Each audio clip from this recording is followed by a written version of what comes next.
নমস্কাৰ, মই মিনু আইনেটি মিনি ব্লগৰ সৈতে। চাওঁতে আমাৰ অতিকৈ চেনেহৰ বহাগৰ বিহুটি পালেহি আৰু বিহু পালেহি যেতিয়া আৰু ঘৰ নোযোৱাকৈ থাকোঁ কেনেকৈ। আৰু বিহু বুলি মই ঘৰলৈ যাবলৈ ওলালোঁ আজি। আৰু মই ইয়াৰ আগৰ ভিডিঅ'টোত কৈছিলোঁ যে মই ৰুমটো চেঞ্জ কৰিছোঁ যদিও মই এতিয়ালৈকে নিজৰ ৰুমত থকা নাই আৰু লগৰ এজনীৰ ৰুমতে আছোঁ। মই বস্তুখিনি শ্বিফ্ট কৰি থৈ দিছোঁ, কিন্তু মানুহজনী থকাই নাই। বিহু পিছৰ পৰাই থাকিম আৰু এইফালে মই ৰাতিপুৱা একো নোখোৱাকৈ ওলালোঁ, সেইকাৰণে ৰাস্তাতে দোকান এখন পালোঁ। দোকানখনত সোমাই পিনে মই ৰুটি আৰু অমলেট এটা খালোঁ।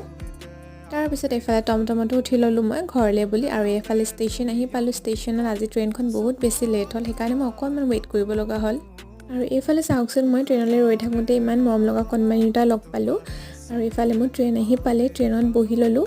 আৰু ইমান বেছি গৰম পৰিছে, সেইকাৰণে মই ভাবিলোঁ যে ফেণ্টা এটা খাওঁ, ফেণ্টা এটাকে কিনি ল'লোঁ। তাৰপিছত এইফালে মই ফাইনেলি ঘৰ আহি পালোঁ। আৰু আজিলৈ ভিডিঅ'টো ইমানেই আছিল, বাই।